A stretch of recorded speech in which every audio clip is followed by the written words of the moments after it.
You're watching Public Affairs. Berkowitz is my name and politics is our game, and we will be doing politics this evening because we have as our guest Tom Bevan, who's the co-founder of RealClearPolitics.com. That's www.realclearpolitics.com. It's a compendium website, I guess you would say, of articles, of data, of polls, of video about each of the subjects, not just Real Clear Politics, but Real Clear World, Real Clear Sports, Real Clear Markets.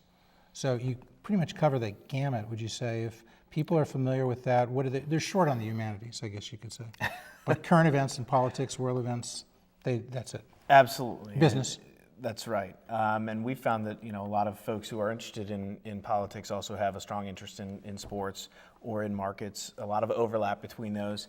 And the world site is really focused on world affairs and foreign policy. And one of the reasons that we started that site is because normally, previously on the politics site, we like to talk about more than politics every day, and we'd always reserve a couple of articles at least for economics and for foreign policy. But during the 2008 election, the coverage of the campaign ate up so much of the media oxygen that there just wasn't enough space. So we decided to start a whole nother site because there was tons of interesting things going on in the world.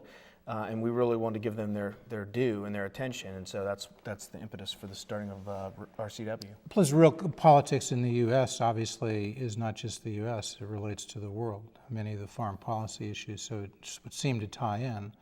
But even things that don't impact the U.S., if there are such, you're saying, or you could find out about it in Real Clear World. Right. We've actually got launched a new feature called Around the World, where it's a map, and you can click on any country of interest, whether it's China, North Korea, Iran, Iraq, Afghanistan, and pull up the latest articles from regarding that country. It's a pretty interesting feature we're very excited about. So Tom Bevan, you spend a lot of time reading these things, assigning things to be read, overseeing people who monitor this, so you know the polling data, you know the articles from the New York Times to the National Review to on and on.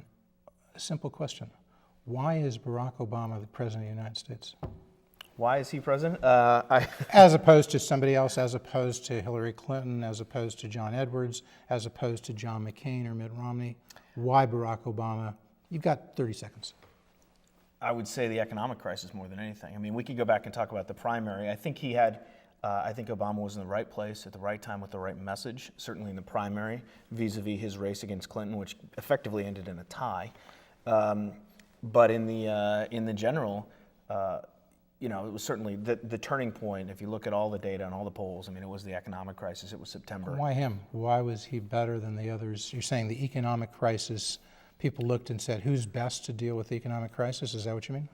Not necessarily, no. I mean, So how does the economic crisis put Barack Obama in the presidency? Because I think a lot of folks who were perhaps hesitant, a lot of Democrats who were perhaps thinking about they were hesitant toward Obama or flirting with McCain. The Democratic crisis really or the economic crisis really just moved everybody over into Obama's column in terms of, Bush was back on the news, he was holding press conferences. It was a reminder of the worst of that McCain was fighting, that headwind that he was fighting. It all came back. It was 8 years of Bush. It was 8 years of Republican economic policies. and McCain could never get out from underneath it. So it fed into the theme of change you Absolutely. can believe in. 100%. People didn't like the economy. They didn't like where it had been last year. They didn't like where it was going. So And somebody says change, and that's their choice. And I think the other thing is that sort of coincided with the debates. You remember the whole thing about McCain coming back to Washington and trying to do a deal. Obama's temperament, but I think also the debates where he sort of really, passed that presidential threshold. I was going to say commander-in-chief because that's usually the threshold, but the real question was, can this guy handle this economic crisis? And he came across as very cool, obviously very intelligent, knowledgeable, thoughtful, measured, and I think that was reassuring to a lot of people who, if they weren't necessarily on board with him before, they felt a lot better about him after those debates and after that comparison with McCain, who was portrayed, at least in the media, as being sort of erratic and running around, So it was the temperament, it was the smarts. I think it all came together. It was the style, the charm. It was everything that was Barack Obama was right.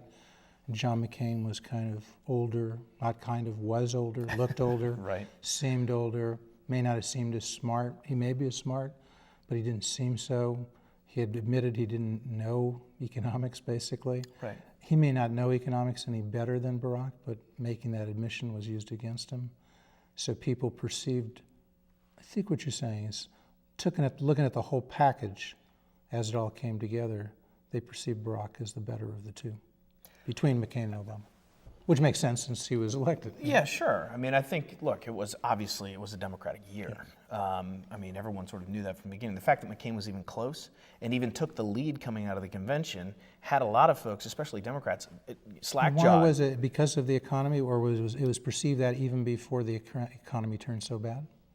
It perceived to be a Democratic year? Absolutely. Why so much before the economy? Well, because, it was, The war was still, because everybody thought the war was going better? the war was, no, I think the war was wasn't still going an better? issue. We hear during the absolutely campaign- nothing about, we're taping this on May 3rd. It seems like in the last 2 months I've heard nothing about the war. They're still reporting on this week with George Stephanopoulos today, I think 5 soldiers were killed in Afghanistan and Iraq.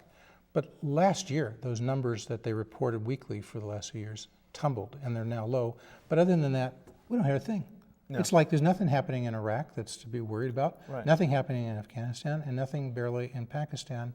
And we're talking about the Chrysler bankruptcy and the GM, General Motors, likely bankruptcy, and everything shifted.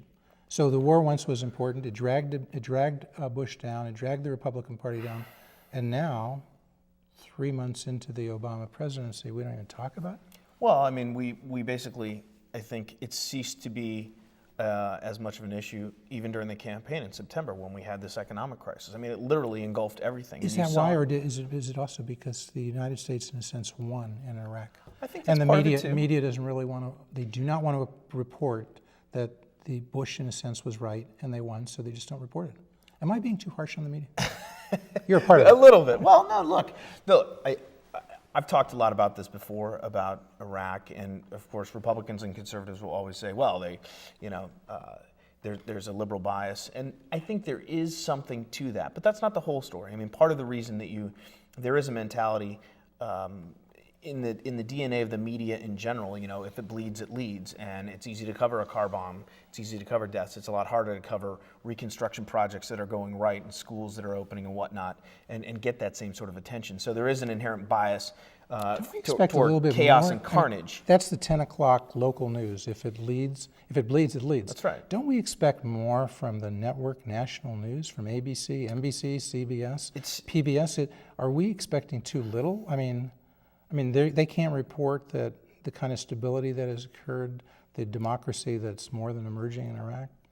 Well, you would expect. That's asking too much out of George Stephanopoulos. Really?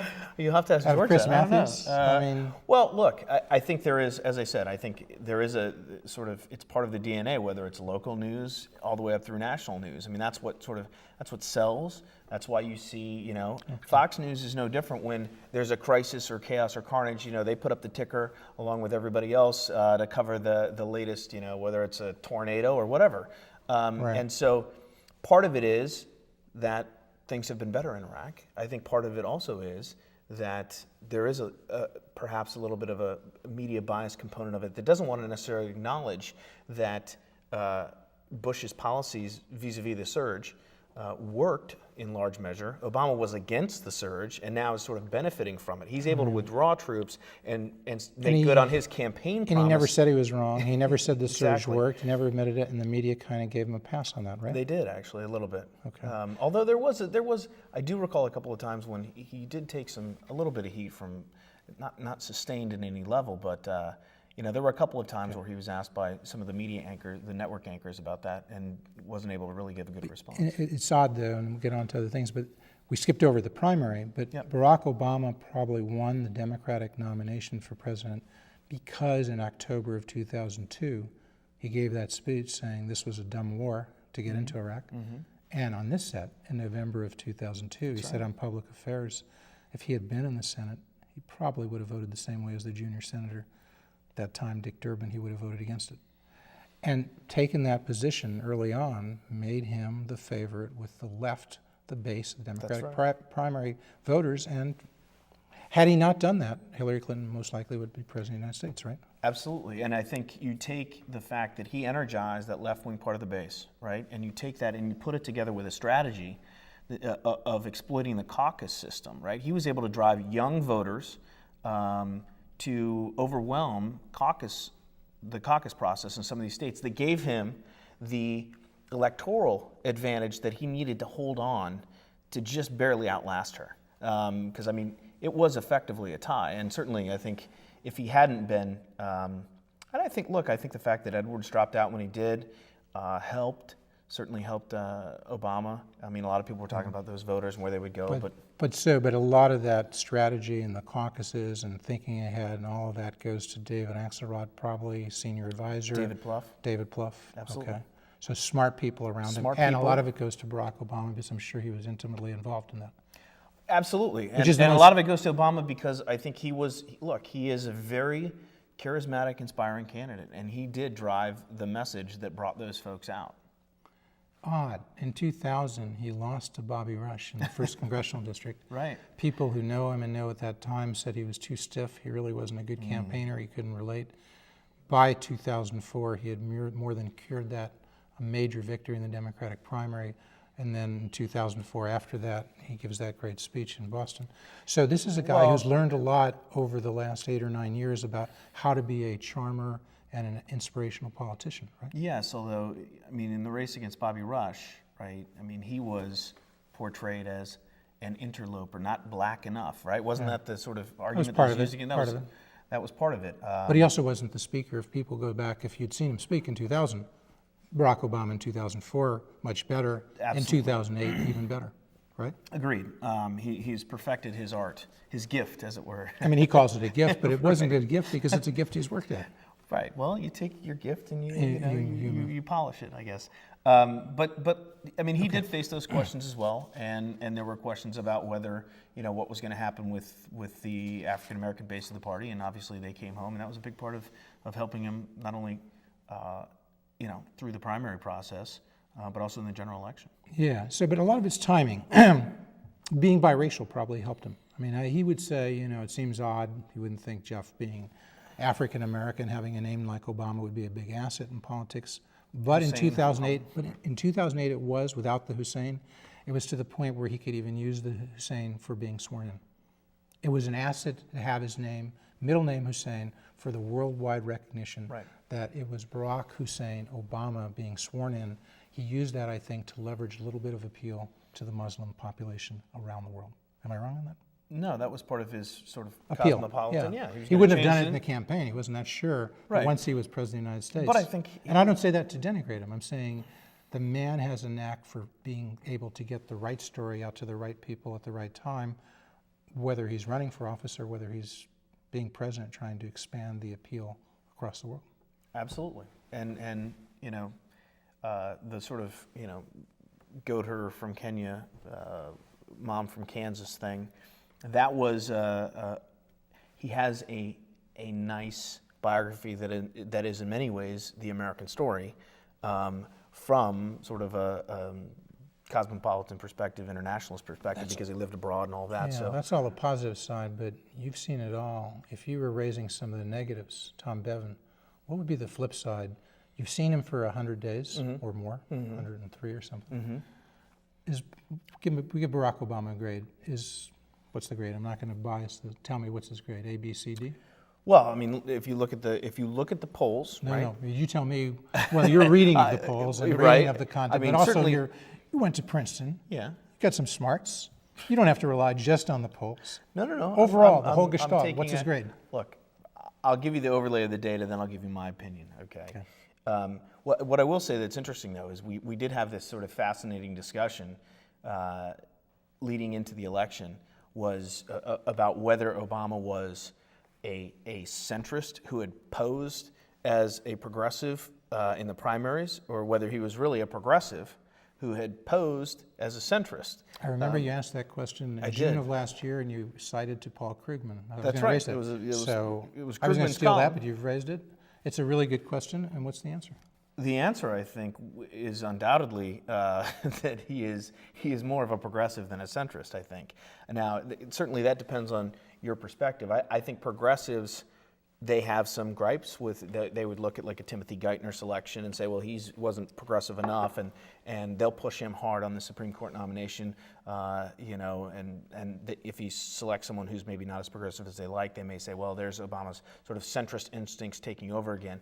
But certainly I think if you look, and conservatives would say the exact opposite, where the middle falls, look, I think he came in, and where the agenda that he put forth, on these are huge projects and policies that he is trying to remake the education system, the energy, Healthcare. Energy and everything. healthcare education. On top Along of, with fixing the economy. along with fixing the economy and the way that they've gotten involved with banks and GM and whatnot. Some And I multitasking. don't think there's any question that Obama has very progressive instincts and that are being moderated So by. he's a progressive, but getting back to the question, what are the polling and what is the Polling survey? wise, What does the world say? What grade do they give him? All the polls taken right before his in the fictitious 100-day mark, he came in at around 61.5 on the Rookler Politics average. For approval. For approval, job approval rating. So certainly he's got overwhelming support, 95% among Democrats. He has lost some support among Republicans in this first 100 days. I thought it was more like 88%. I don't want to quibble, but I think it was in the high 80s for his approval among Democrats. It depends on the But poll, also actually. some that say most divisive because he's also relatively low among Republicans. That's There's right. been a long-term He's got the trend. largest- There's been a long-term trend of presidents becoming divisive historically, right?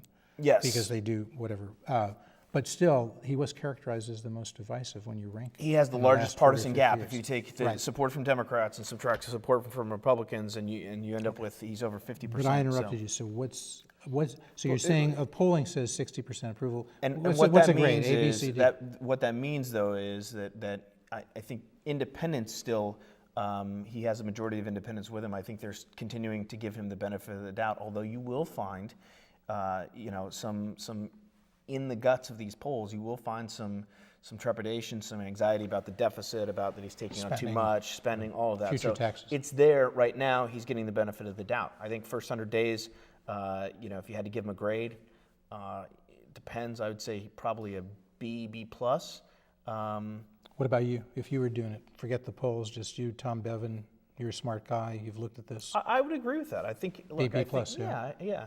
I think he's been above average. Do I think he's hit every note along the way where I would give him an A or an A plus? No, I think he's What happened to first quarter GDP? Down 6%, right? yeah. Real GDP down 6%. Right. Is anybody talking about that? Worse Do you hear anything worse than expected. Do you hear and on anything top about of, it? I mean, on- do we hear about? Didn't it come out just the day of the press conference? That was a national primetime telephone. right. Was it asked about? Nothing, right? It did not. A get asked question about. maybe touched on a little bit when the guy from BET talking about minority unemployment and so forth, but not really. I don't know that number came out. If Bush were there, do you think somebody would have hammered him and said, Well, 6% decline in the first quarter, you've been president for 70 days, when are you going to do something? I mean, seriously, do you think, maybe? maybe, maybe not. I mean, look, even Bush got a honeymoon, and Obama is able to get by with by saying, I mean, this was Q1. He didn't take office till the end of basically. All right, so Q2, what's it going to be? You can make a prediction. What's going to be the decline in GDP? Real GDP? I have no idea. Give me a ballpark. What, probably 4%? Would I that was be going to say reasonable? 3.5. 3.5% decline, but right? Decline, I think. Unemployment will continue to go up, maybe to 9.5. It's Yeah. what is about 8.5% Some people are saying now? it'll end up, by the end of the year, it'll end up over 10. 10.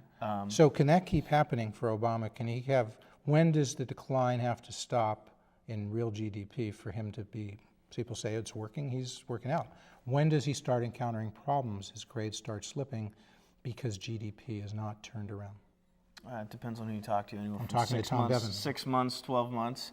Okay. I think if he starts next year, 2010, with unemployment that's 9.5%, 10%, he might be facing a very tough midterm. I mean, He might.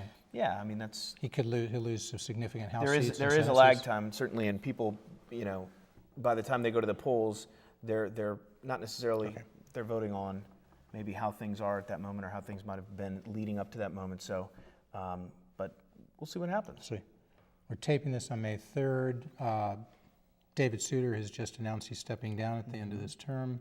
Obama's got a chance to make a major appointment, a major impact on the country with who he appoints to the Supreme Court, because it'll be a liberal replacing a liberal, David Souter, but if he puts somebody there who's is really strong and is 50, they'll be replacing a person who was not really viewed as he was a liberal, but not somebody who could take on Scalia.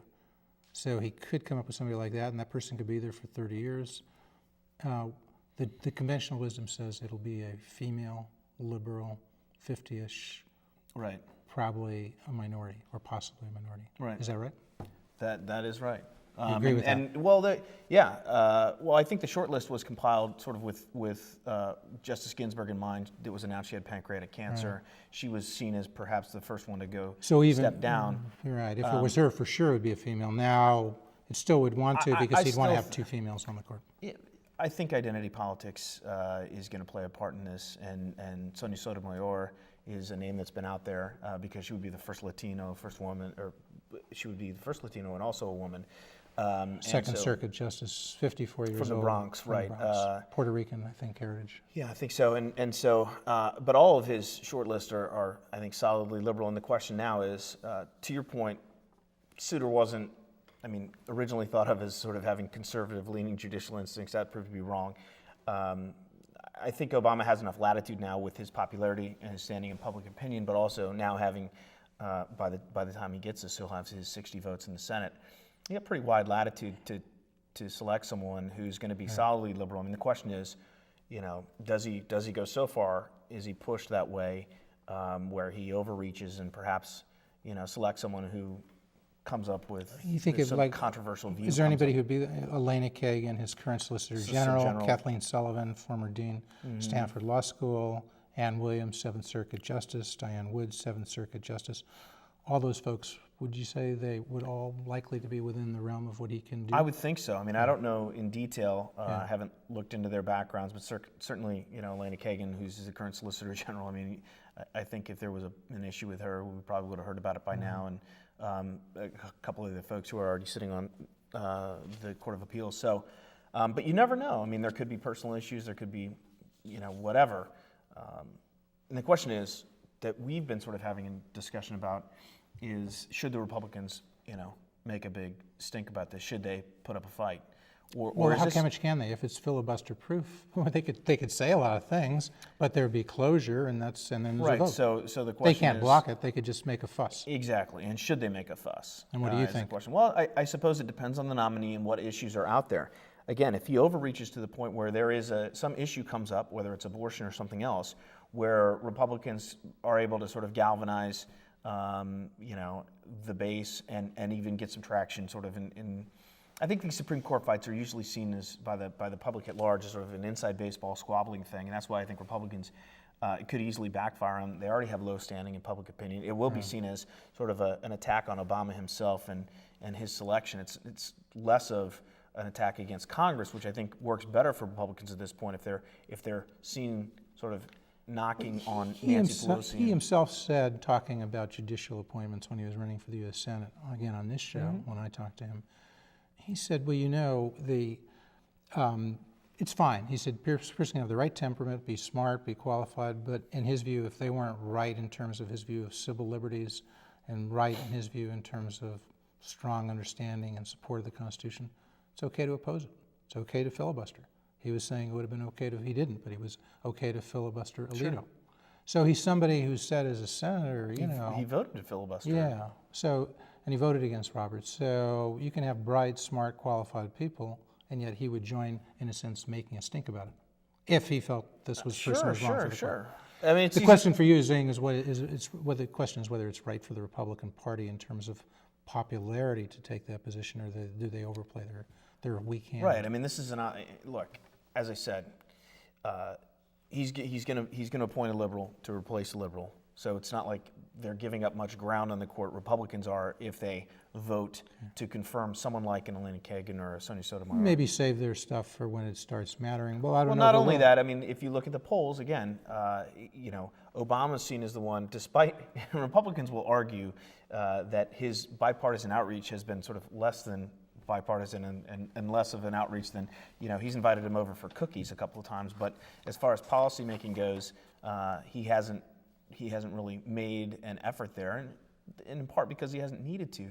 So this is an opportunity where Republicans could say, if they vote to confirm someone, they could say, look, we have been working with the president, because they are the ones who are seen right now in the public opinion as being the sort of more recalcitrant group, the more obstinate group.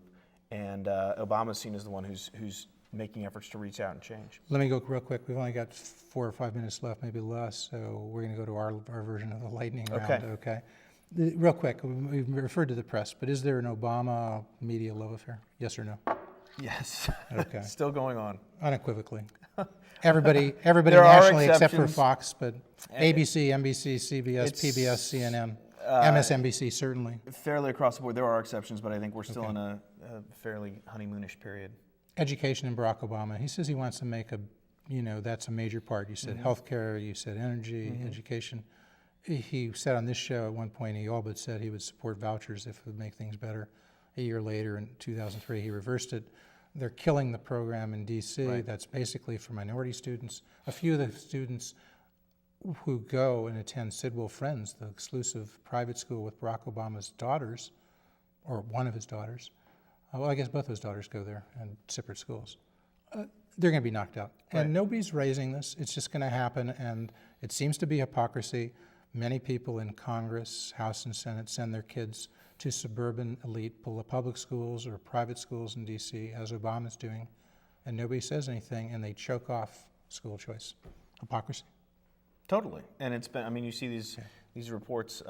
It is true that Congress will vote to not allow, they send their kids to private schools, and they'll vote to not allow vouchers or any sort of any sort of choice for parents around the country. That's long established. We're going to continue to speak as the credits roll, but I very much want to thank our guest, Tom Bevan, so much for coming here. Thanks. Could use another half hour. Yeah, if we don't could. have it. But real quick, Real Clear Politics. If somebody goes there, they can find articles from the left and the right. Yep. They can find videos. They can find transcripts. They can find stuff about the world, sports, economic data, business data. How does it happen? How do you? How does it happen? Do you say it's balanced? Does somebody look for the left and the right?